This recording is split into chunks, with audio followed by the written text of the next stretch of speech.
हो, ये क्या बात है? वो स्टे है 91 का। और तीसरी बात यह है कि पूरे देश को, विश्व को झूठ बोला गया था कि बाबरी मस्जिद को किसी एक बादशाह ने मंदिर को तोड़कर बनाया था। सुप्रीम कोर्ट ने कहा कि झूठ है, ऐसा हुआ ही नहीं। अब आप सर्वे की बात कर रहे हैं। सुप्रीम कोर्ट में भी आने जाने से पहले सब बोलते हैं वो एएसआई का सर्वे हुआ। सुप्रीम कोर्ट ने एएसआई के सर्वे को माना ही नहीं। तो फिर इसीलिए हम कह रहे हैं कि जब 1991 का जो कानून बनाया गया उसमें कहा गया कि मस्जिद हो, मंदिर हो, गिरजाघर हो, कोई भी हो, जो 15 अगस्त 47 को जो थी वो रहेगी ना, उसका नेचर और कैरेक्टर बदला जाएगा। और इसी बात को, कानून को सुप्रीम कोर्ट ने बाबरी मस्जिद, राम मंदिर के टाइटल सूट में कहा कि ये कानून सेक्युलरिज्म और बेसिक स्ट्रक्चर का हिस्सा है।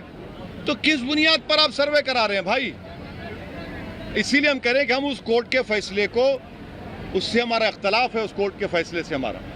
और अब सुप्रीम कोर्ट में मामला गया है, अब देखते सुप्रीम कोर्ट इस पर क्या फैसला लेता है। देखिए, वहाँ जो पूजा अर्चना साल में एक बार तो करवाई जाती है। बिल्कुल। उनका ये कहना था कि हमेशा के लिए परमिशन नहीं। 91 से पहले क्या होता था? ये एक बार होता था ना, मेहराब के पीछे। आप कैसा बदलेंगे उसको? आप देखिए, आप ये बदलना क्यों चाह रहे हैं? आपका मकसद क्या है? आपकी नीयत में इखलास नहीं है। आप इस देश को दोबारा उस माहौल में झोंकना चाह रहे हैं जो मेरी जनरेशन तबाह बर्बाद हो गई। दंगे फसादात हुए, घर बर्बाद हुए, जेलों में लोग सड़ते रहे पोटाके और बाद में टाड़ा कानून में। हम नहीं चाहते कि दोबारा वो माहौल पैदा हो। और सबसे बड़ा सवाल यह है कि देश के प्रधानमंत्री को अय्यूब पटेल की बेटी के आंसू में बाहुक हो गए प्रधानमंत्री। और जब ये कानून 91 का कानून है, प्रधानमंत्री क्यों नहीं बोलते? आप सरकार में हैं, पार्लियामेंट का बनाया हुआ कानून है, तो संवैधानिक जिम्मेदारी पहले प्रधानमंत्री की है कि वो अपनी चुप्पी को तोड़कर कहें कि उनकी सरकार 91 के कानून के लिए खड़ी है और ऐसा कोई तमाशा होने नहीं देगी। मैं इसीलिए कह रहा हूं कि हमने बाबरी मस्जिद को इन्हीं हथकंडों से खोया था, इन्हीं हथकंडों से और धोखे से हमने खो दिया।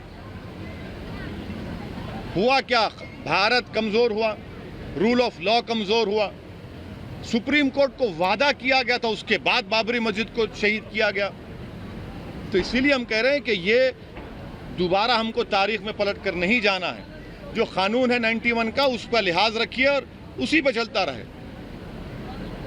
जो वैसे तो ईद मिलन का कार्यक्रम नहीं, आप ईद मुबारक आपको भी, क्या बात है? कार्यक्रम पॉलिटिकल हो गया ना पर आप, अरे भाई, आप क्यों, ईद में क्या पॉलिटिक्स नहीं होती क्या खाली शीरखुरमा पीते हम, उसके बाद भूल जाते हैं?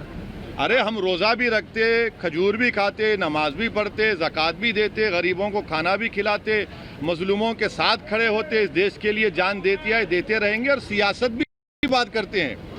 माँ क्यों नहीं बात करेंगे? बात करेंगे ना। हाँ, ये बैठे ना बाजू, इनसे पूछ लीजिए। अरे ये फैसला मैं नहीं करूंगा, ये फैसला करेंगे साबिर भाई। इनको पकड़िए आप, ये तो आपको आप बुला लीजिए इनको। ओवैसी साहब, पिछले म्यूनिसिपैलिटी के चुनाव में छोटू भाई वसावा MIM के साथ में थे। हाँ। और अभी आज आम आदमी पार्टी की एक यात्रा शुरू हुई है और BTP उसके साथ में लड़ रही है। हाँ। ये एक सवाल, और दूसरा ये था, एक सवाल रुक जाइए, इतना मेरा हाफिजा इतना अच्छा नहीं है।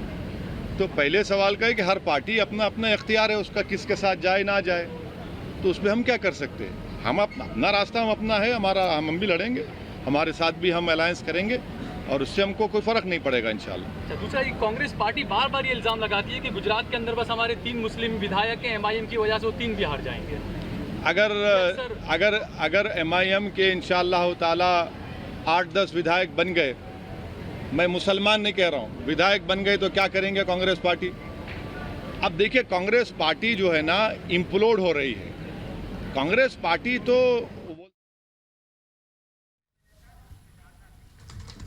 अब बीजेपी नेता सिद्धार्थनाथ सिंह इस वक्त हमारे साथ फोन लाइन पर जुड़ चुके हैं। सिद्धार्थनाथ सिंह जी, ओवैसी साफ तौर पे कह रहे हैं, जिस तरह से सर्वे किया जा रहा है उस पर वो कई सवाल खड़े कर रहे हैं। वो ये कह रहे हैं कि जिस तरह से सर्वे किया जा रहा है ये बिल्कुल गलत है, ज्ञानव्यापी मस्जिद थी और रहेगी। जो सांप्रदायिकता की राजनीति करते हैं और बीज बोते हैं, वो हैं ओवैसी जी। और ओवैसी जी को मेरे ख्याल में वो एडवोकेट भी हैं, लॉयर भी हैं, उनको पता है कानून क्या कहता है। और हाईकोर्ट ने कोर्ट ने आदेश दिया है, उसका सर्वे होना चाहिए और उसकी एक उन्होंने उसको भाग गया है, तो उसके तहत सर्वे करना चाहिए। उसमें कोर्ट है जी। ऐसे राजनेताओं के ऊपर FIR दर्ज करके इनके ऊपर का भी मुकदमा चलना चाहिए।